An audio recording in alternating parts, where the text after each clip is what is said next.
முருகா சரணம். மயிலும் மயிலும் சேவலும் துணை. இன்று கந்தர் அந்தாதி பாடல்களையும் சிவனே சிவன்பா பாடல்களையும் பார்க்க இருக்கிறோம். சம்பந்தர் தேவாரத்தின் பெருமையை கூறும் வகையில் கந்தர் அந்தாதி 75ஆம் பாடல் செய்தவத்தால் என துவங்குகிறது. இந்த பாட்டின் மூலம் பஞ்சாட்சரத்தை ஜபிக்க இயலாதவர்கள் சம்பந்தரின் தேவாரத்தை ஓதினால் அதே பலன் கிடைக்கும் என்று தெரிகிறது. முருகனது பஞ்சாட்சரம் என்பதால் ஐமுகச் சிவனும் அறுமுகச் சிவனும் ஒருவரே என்று உணர்த்தி இருக்கிறார். மேலும் சம்பந்த பெருமானின் பெருமைகளை கூறியுள்ளதோடு முருகப்பெருமானே சம்பந்தராக அவதரித்ததாகவும் கூறுகிறார். பாடலை பார்ப்போம். செய்தவத்தால் அஞ்சு சீரெழுத்தோதிலத்தீதலரும் செய்தவத்தால் அஞ்சுகம் பெற சேயுரை கேற்றுரு போய் செய்தவத்தால் அஞ்சுவை கனியின்றதென்னே வினையே செய்தவத்தால் அஞ்சுகின்றனமும் மலச் செம்மல் கொண்டே. சொற்பிரிவு. செய்தவத்தால் அஞ்சு சீரெழுத்து ஓதிலம் தீது அலரும் செய்தவத்தாலும் சுகம் பெற சேயுகரக்கு ஏற்று உரு போய் செய்த அத்தாலும் சுவைக்கனியின்றது எண்ணம் வினையே செய்து அவத்தால் அஞ்சுகின்றனம் மும்மலச் செம்மல் கொண்டே.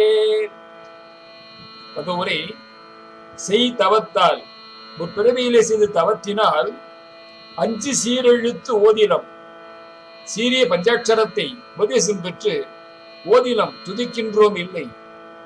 தீது அலரும் செய் தவ தீமை விளையும் நரக பூமி அழிந்து போகவும் தாளம் சுகம் பெற பூவுலகம் நன்மை பெறவும் சேயுரைக்கு சம்பந்தரா எபதரித்து அருள் செய்து தேவார பாட்டினால் ஏற்று உரு போய் செய்த அத்தாலும் ஆண் உருவம் நீங்கி சிவந்த அந்த பெண்ணுருவாகிய பனை, அத்தாலம் என்றால் பனை, சுவைக்கனி ஈன்றது என ஆனம் இனிய பழத்தை கொடுத்தது என்று சொல்லி துதிக்கவும் இல்லை.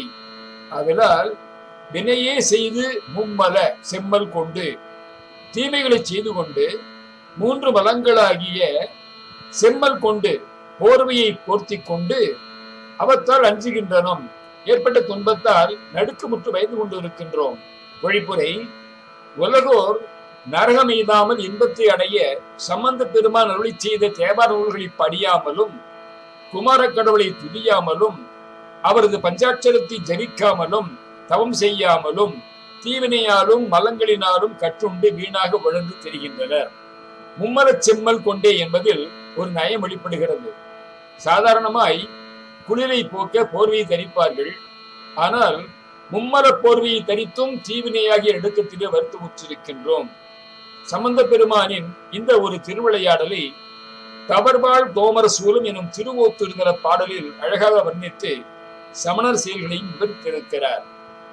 பவமாய் தானதுவாகும் பனை காய்த்தே மணனாரும் பழமாய் பார்விசை வீழும்படி என்று பாடியிருக்கிறார். திருவோத்தூர் எனும் தலம் காஞ்சிபுரத்துக்கு தென்மேற்கே 19 மைலில் சேயாற்றின் கரையில் உள்ளது. இங்கு சிவபெருமான் தேவர்களுக்கும் முனிவர்களுக்கும் வேதத்தை ஓதுவித்ததால் திருவோத்தூர் எனப்படுகிறது. இவ்வூரில் திருக்கோயிலுக்கு உரிய பனைமரங்கள் ஆண் பனையாக இருந்து கோவிலுக்கு ஓதுவதற்கு பலன் தராமையால் சமணர்கள் பரிகசித்தார்கள். அவ்வூரில் சிவனை தரிசித்த சிவஞான சம்பந்தர் ஊர் மக்களின் வேண்டுகோள்படி குறும்பை ஆண் பனை ஏன் கொலை ஓத்தூர் என்று தேவாரத்தை பாட ஆண் பனைகள் யாவும் கொலை தள்ளி பனம் பழங்களை கொட்டின. பனை மரங்களின் பிறப்பும் ஒழிந்தன. அப்படி இந்த கந்தர் அந்தாதியை ஓதுவதால் நம்முடைய பிறவி கடலும் ஓயலாம் அல்லவா? எனவே ஒரு அந்தாதியாவது படித்து உணர்வோம். 76வது பாடல் செம்மலை வண்டு ஆணனோடு வெகுழுதல் என்ற தலைப்பிலே வருகிறது. செம்மலை வண்டு கடரங்கமாவென்ற தென்படை வேர் செம்மலை வண்டு வசவாரணத்தனை செப்ப உண்ணி செம்மலை வண்டு தவந்தமிழ் பான தெண்டிங்கை இருவாய் செம்மலை வண்டு விருப்புருமோவிது தேர்ந்துரையே. சொற்பிரிவு. செம்மலை வண்டு புகழ் தரங்கம் மா வென்ற தென்படை வேல் செம்மலை வண் துவச வாரணத்தானை செப்ப உண்ணி செம்மலை வண்டு தவு தமிழ் பாண தென் தீம் கையில் வாய் செம்மலை வண்டு விருப்புருமோ இது தேர்ந்து உரையே. அதுவரை செம்மலை சிவந்த கிரௌச்சகிரியையும் வண்டு உகள் தரம் மா வென்ற வண்டு உகள் சங்கினங்கள் உலாவுகின்ற தரங்கம் சமுத்திரத்தின் கண் மாமரமாய் நின்ற சூரபத்மனை வென்ற ஜெயித்த திண்படை வேல் செம்மலை திண்படை வலிய படையாகிய வேல் செம்மலை வேலாயுத கடவுளை வன் துவசவாரணத்தானே வளப்பமான சேவல் கொடியை உடைய குமார கடவுளை செப்ப உன்னி புகழ்ந்து பாடுவதற்கு நினைத்து செம்மலை மனதை புதைத்து விடாதே. செம்முதல் என்றால் மூடுதல், செம்மல் என்றால் மூடாதே. வண்டு தவு அம் தமிழ் பாட குற்றம் நீக்கப்பட்ட அம் தமிழ் அழகிய தமிழ் பாட்டுக்களை பாண இசைக்கும் பாணனே தெள் தீன் கையில் வாய் தெளிவாகவும் இனித்திருந்தும் கையில் வாய் கைக்கருகில வாய்த்திருந்தும் செம்மலை வண்டு வெறுப்புறுமோ? பழைய பூவை சுரும்பினங்கள் வண்டு இனங்கள் இச்சிக்குமோ? இது தேர்ந்து உரையே. இந்த உண்மையை நீ ஆராய்ந்து பார்த்து அந்த முருகனையே நீ புகழ்ந்து பாடுவாயாக. குற்றமில்லாத தமிழ் பாடல்களை பாடுவதிலே வல்லவனாகிய பாணனே, கை அருகில் இருந்தும் இனித்திருந்தாலும் பழைய புஷ்பங்களை வண்டுகள் விரும்பாது. நான் முருகனுக்கு பழையவளாகிவிட்டேன். ஆகையினால் என்னை பாடாமல் கிரௌஞ்சத்தையும் சூரபத்மாவையும் அழித்த கந்த கடவுளின் திருப்புகழையே நீ பாடுவாயாக என்பது பொழிப்புரையாக அமைந்திருக்கிறது. 77ஆம் பாடல் பரத்தையரிடம் சிக்குவதை விட்டு முருகனை துதியுங்கள் என்று அறிவுறுத்துகிறார்.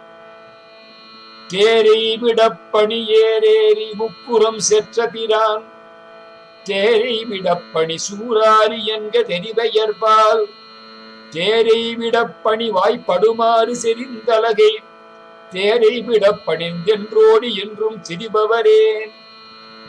சொற்பிரிவு தேரை விட பணி ஏறி முப்புறம் செற்ற பிரான் சேர் ஐ வில் தப்பு அணி சூராரி என்க தெரிவையற்பால் தேரை விட பணி வாய்ப்படுமாறு செறிந்து அலகை தேரை விடு அப்பு அணித்தென்று என்றும் ஓடி திரிபவரே. பதவுரை தேரை விடப்பணி தேவர்கள் கூடி நிர்மாணித்துக் கொடுத்த ரதத்தை அச்சு முதியும்படி பண்ணி ஏறி முப்புறம் செற்ற பிரான் ஏறி திருமாலாகிய ரிஷபத்திலே ஏறி செற்ற பிரான் திருபுறங்களையும் சிரித்தழித்து பெருமாளாகிய சிவபெருமானுக்கு தேர் ஐ பிரணவ பொருள் தெரியும்படி உபதேசித்த ஐ சுவாமியே வில் தப்பு அடி சூராரி என்க சொல்லத்தகும் தேவர்களை துன்புறுத்தி சிறையிலிட்ட குற்றத்தை தரித்திருந்த சூரனை அழித்தவனே என்று துதித்து பாடுங்கள்.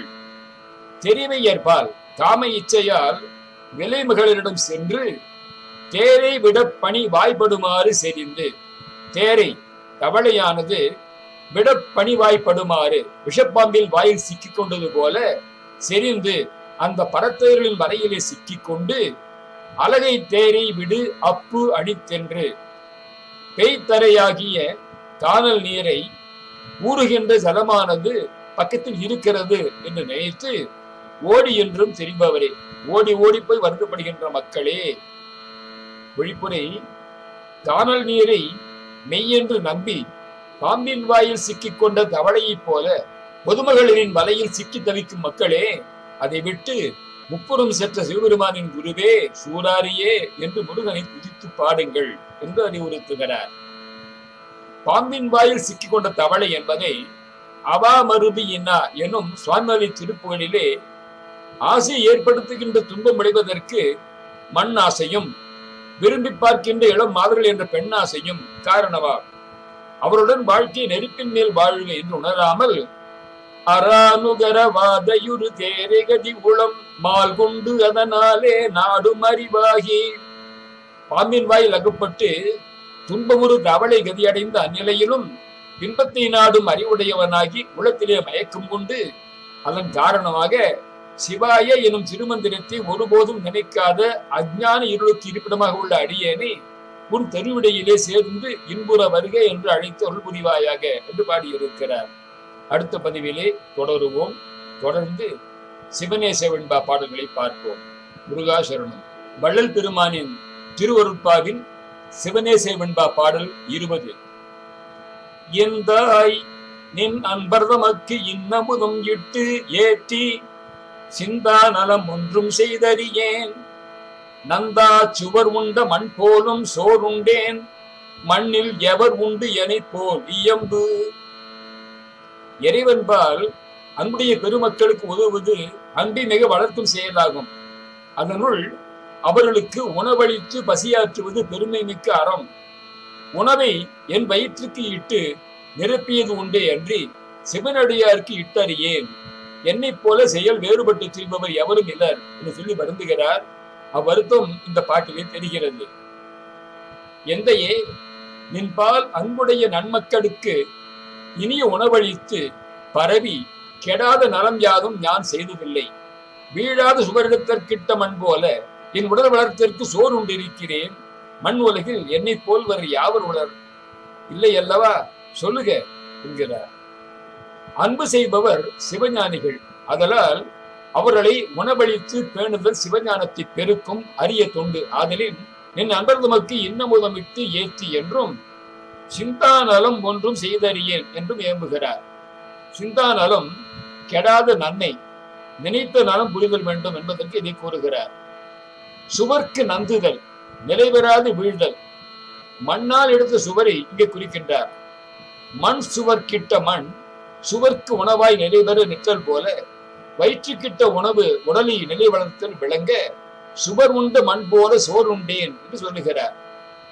பயனின்மை பற்றி எவருண்டு எனை போல என உரைக்கின்றார். இதனால் நான் உண்ணும் உணவு சிவத்தொண்டுக்கு ஆகாமையால் பயனில்லை என்று உரைத்திருக்கிறார். 21ஆம் பாடல். உப்பிருந்த ஓடோ ஓதியோ உலா பிணமோ வெப்பிருந்த காடோ வினை சுமையோ செப்பறியேன் கண்ணப்பருக்கு கனி அணையாய் நிற்படியாது உண்ணப்பருக்கும் உடம்பு.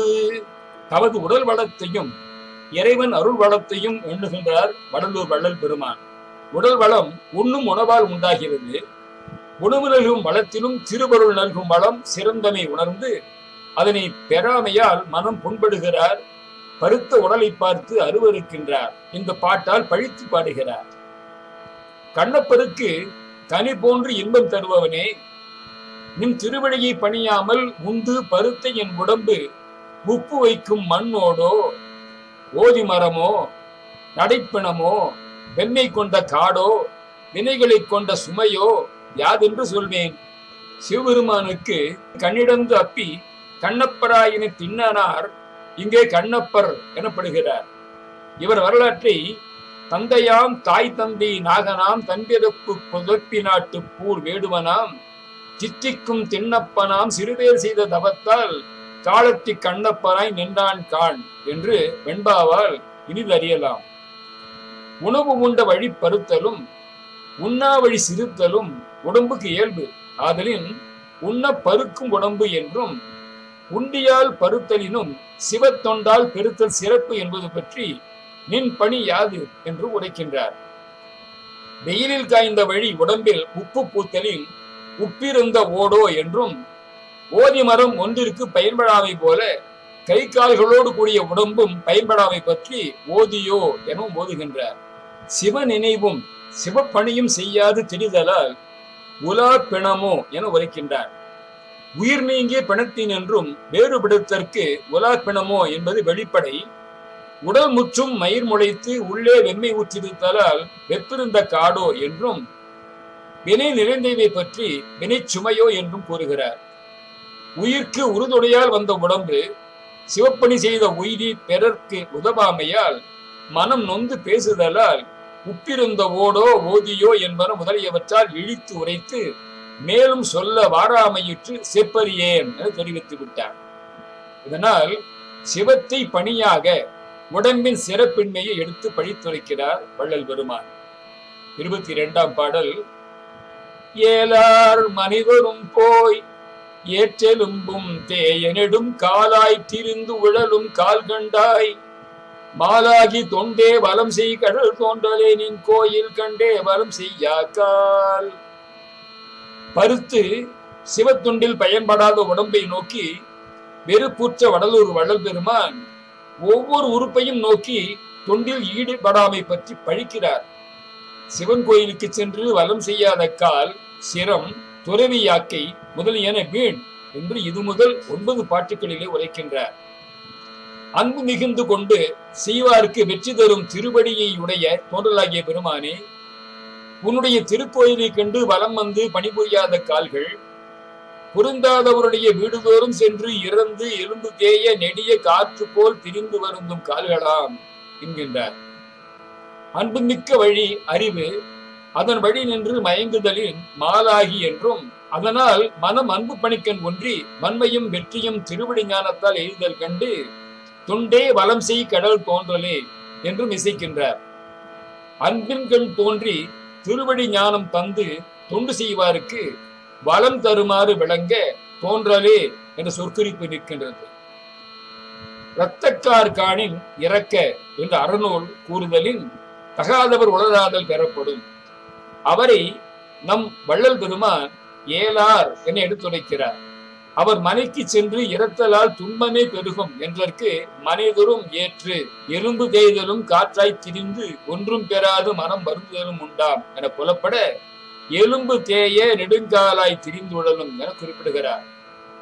கால் கட்டி இதனினும் இழிவு பிரிதின்னம் கூறுவார், திரிந்துடலும் கால் கண்டாய் என உரைக்கின்றார். எலும்பும் என்ற விடத்து உண்மை எச்சமாய் மனம் நோவாது என்று எலும்பும் தேய என பொருள் தருகிறது. இதனால் இறைவன் கோயில் கண்டு பலம் செய்யா காலால் பயனின்மை கூறியவாறு கால்களால் பயன் என் கரை கண்டன் ஒரு கோவில் கோல கோபுர கோகரணம் சூழ கால்களால் பயன் என் என்று அப்பர் பெருமான் வாக்கு நினைவில் கொள்ள வேண்டும். அடுத்த பதிவிலே தொடருவோம். அருட்பெரும் ஜோதி, அருட்பெருஞ்சோதி, தரிப்பெருங்கருணை, அருட்பெரும் ஜோதி.